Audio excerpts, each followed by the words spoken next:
শুধুমাত্র আবাসী নয়, চাষিদের থেকে ধান ক্রয়ের ক্ষেত্রেও দুর্নীতির অভিযোগ। উত্তর দিনাজপুরের কিষাণ মান্ডিতে ধান বিক্রির ক্ষেত্রে দুর্নীতির অভিযোগ কৃষকদের। বছর পাল্টে যায়, তবে ছবিটা বদলায় না। আর এই হয়রানির প্রতিবাদে বিক্ষোভ কৃষকদের। দেখুন,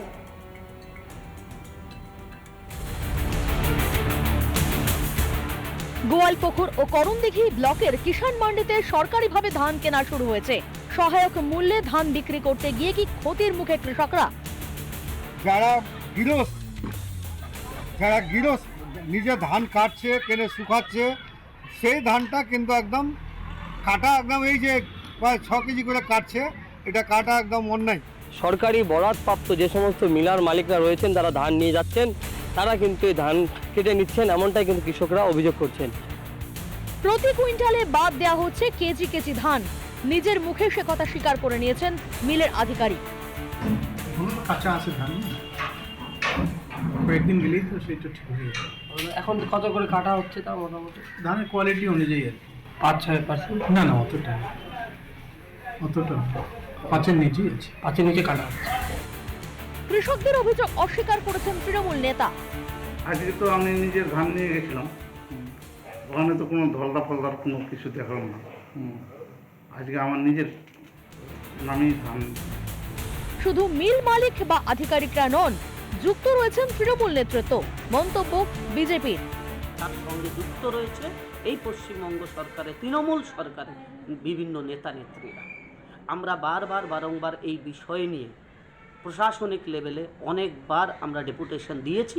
এরপরেও যদি এটা বন্ধ না হয়, এরপরে আমরা আন্দোলনে নামব।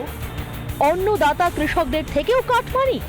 কবে মানব দরদী হয়ে উঠবে প্রশাসন? উত্তর দিনাজপুর থেকে তুষার বিশ্বাস, রিপাবলিক বাংলা।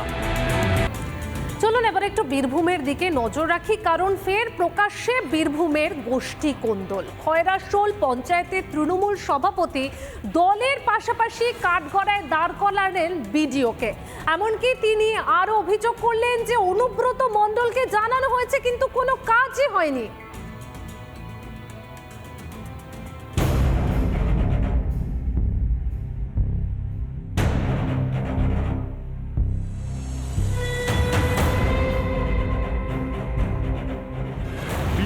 ফের প্রকাশ্যে তৃণমূলের গোষ্ঠীদ্বন্দ্ব।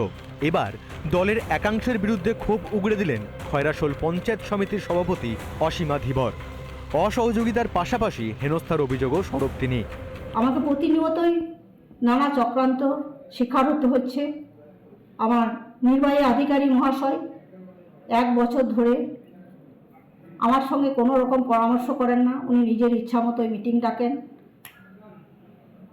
এবং আমাকে অনেক সময় মিটিংয়ের কপিও দেন না। জানি না কার মদতে উনি করছেন। শুধু তাই নয়, গত বিধানসভায় টাকা নিয়ে দলীয় প্রার্থী বদলের মতো বিস্ফোরক অভিযোগও তুলেছেন অসীমা। আঙ্গুল তুলেছেন সিপিএম থেকে আসা নব্য নেতাদের দিকে। কিছু দুষ্কৃতী আছে যারা এখন সিপিএম থেকে এসেছেন এবং কোর কমিটির, ব্লকের কোর কমিটির সদস্য আমাদের শ্যামল গায়েন মহাশয়, তার হাত দিয়ে টাকা নিয়ে সুদীপ্ত ঘোষের হাতে দিয়ে সে প্রার্থী চেঞ্জ হয়েছিল। দলীয় নেতৃত্বকে তোপ দেখেই ক্ষান্ত হননি খয়রাশোলের তৃণমূল নেত্রী। এক হাত নিয়েছেন বিডিওকেও। আমার তো পঞ্চায়েত সমিতির কোনো উন্নয়নমূলক কাজে আমাকে কোনো অংশগ্রহণই নাই। আপনি দেখুন না, কাগজপত্র টেন্ডার থেকে শুরু করে বিল ছাড়া পর্যন্ত সভাপতির কোথাও সাইন বা সভাপতি কোনো জানে, এটা যদি জানেন তাহলে আপনার প্রমাণ পেয়ে যাবেন। তবে পঞ্চায়েত সভাপতির অভিযোগ উড়িয়ে দিয়েছেন বিডিও। এই বিষয়ে কোনো লিখিত অভিযোগ এখনো পর্যন্ত আমাদের কাছে আসেনি বা আমরা পাইনি। রাজনৈতিক কোনো অভিযোগের ব্যাপারে আমি কোনো মন্তব্য রাখবো না, কিন্তু সুনির্দিষ্ট কোনো অভিযোগ এলে সেটা নিশ্চয়ই খতিয়ে দেখে তদন্ত করে জানানো। দুর্নীতির প্রশ্নে পঞ্চায়েত সভাপতিকে পাল্টা নিয়েছেন তৃণমূল খয়রাশোল ব্লক কোর কমিটির সদস্য শ্যামল গায়েন। উনি হয়তো দুর্নীতির মধ্যে ডুবে যেতে চাইছেন কিনা সেটা হচ্ছে, সেটা দল দেখবে। আমি এই বিষয়ে কিছু বলতে চাইব, কারণ ব্যাপার হচ্ছে এই কথাগুলো কিন্তু একজন দলের আদর্শ একনিষ্ঠ কর্মী সে বলা কিন্তু সমীচীন হচ্ছে কিনা সেটা ওনাকে আবার ভাবতে বলবো। তৃণমূলের গোষ্ঠীদ্বন্দ্ব নিয়ে কটাক্ষ করতে ছাড়েনি রাজ্যের প্রধান বিরোধী দল বিজেপি। ক্ষমতা দখল নিয়ে আগামীতে এই ঘটনা আরও বাড়বে বলে মনে করেন ধ্রুব সাহা। তৃণমূলের যে গোষ্ঠী কন্দল তার অভ্যন্তরীণ বহিঃপ্রকাশ হচ্ছে।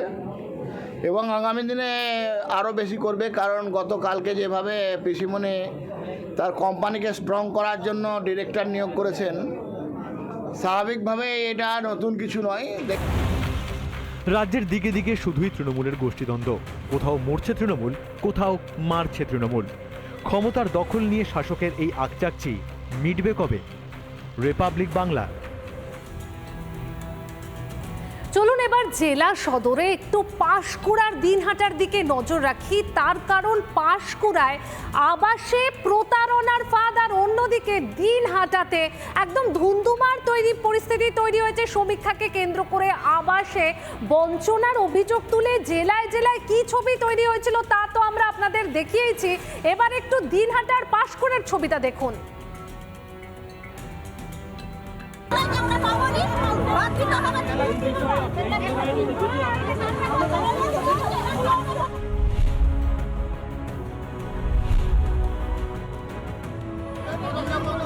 গরিব হয়েও কেন জুটছে না সরকারি বাড়ি? আবেদন করেও কেন তালিকায় নেই নাম? এমনই প্রশ্ন তুলে পথে নামলেন বাঁকুড়ার কতুলপুরের বেশ কয়েকজন মহিলা। সমীক্ষকদের দিকে ধেয়ে এলো একের পর এক প্রশ্ন। যারা ঘর পাচ্ছে তারাই পাচ্ছে, আর যারা পায় না তারা পায়নি। আর ভোট হচ্ছে, বলছে ঘর দেবো, বাড়ি দেবো, এই দেবো, তোমরা জমা দাও, সেই দাও। ভোটের সময় সবকিছু বলে যাচ্ছে, যে ভোটটা হয়ে গেলে বাস, আর কোথাও কিছু নাই। দুবার তিনবার 300 করে 400 করে টাকার ছবি তুলে ধুইয়ে সেগুলো পঞ্চায়েতে আমরা দরখাস্ত লিখে ভিডিও পঞ্চায়েত সবখানে জমা দেওয়া হয়েছে। তাহলে আমরা জমা দিয়ে কি লাভটা হলো? আমাদের রোজ আনা রোজ খাওয়া, আমরা যদি 300 টাকা 400 টাকা প্রতি মাসে যে খরচা করার মতো আমাদের ক্ষমতা আছে? গ্রামবাসীদের তোলা অভিযোগ অবশেষে সত্যি বলে জানালেন পঞ্চায়েতের উপপ্রধান। সার্ভে ব্যাপারটা পুরোপুরি বিডিও অফিসই জানেন। আর সার্ভে লিস্টে যাদের নাম আছে তাদেরই বাড়ি সার্ভে হবে, আর বাকিটা বিডিও অফিস থেকে জেনে নেবে। কতুলপুরে বঞ্চনার ভুরি ভুরি অভিযোগ, আর পূর্ব মেদিনীপুরের পাঁশকুড়ায় উঠল প্রতারণার অভিযোগ। পাঁশকুড়া এলাকায় একাধিক অভিযোগগুলো এমনই। বিভিন্ন মানুষজনদের কাছে বিভিন্ন ফোন যাচ্ছে কয়েকদিন ধরে, এবং তাদের বলা হচ্ছে 10-15 থেকে 20 হাজার টাকা দিলেই তাদের আবাস যোজনায় নাম থাকবে বা তাদের বাড়ি সুনিশ্চিত থাকবে। ফাঁদে পা না দিতে সতর্ক করছে প্রশাসন। এরপরই বিডিওর কাছে অভিযোগ জানিয়েছেন অনেকেই। কাউকে বলবো কোনো প্রলোভনে পা দিয়ে কাউকেই কোনো রকম বাড়িতে নাম তুলি দেওয়ার জন্যে, বাড়ি পাওয়ার জন্যে কোনো রকম আর্থিক লেনদেন করবেন না, এবং কোনো রকম গোপন তথ্য, ব্যাংকের অ্যাকাউন্ট, পিন নাম্বার, কোনো তথ্যও দেবেন না। এইভাবে কোনো ইনকোয়ারি পাঁশকুড়া ব্লক থেকে হচ্ছে। এদিকে আবাসের সমীক্ষাকে কেন্দ্র করে সংঘর্ষ বাধে দিনহাটার গীতালদহে। তৃণমূল ও নির্দল পঞ্চায়েত সদস্যের অনুগামীদের মধ্যে সংঘর্ষে আহত 2। গরিবের ঘর চুরি নিয়ে বিস্তর অভিযোগ উঠতেই শুকনো প্রতিশ্রুতি পঞ্চায়েত মন্ত্রীর মুখে। সুপার চেকিং প্রাইমারিলি যে প্রাথমিক স্তরে যে ব্লক লেভেলে চেকিং হচ্ছে লিস্টের, কারা পাওয়ার যোগ্য এবং কারা যোগ্য নয়, সেইটার ওপরে আবার নিরীক্ষণ করা হচ্ছে। কবে সমস্যা মিটবে হতদরিদ্র মানুষদের? কবে ন্যায্য অধিকার পাবেন তারা? নাকি সবই আইওয়াশ? ভাঙা ঘরেই কাটাতে হবে সারা জীবন?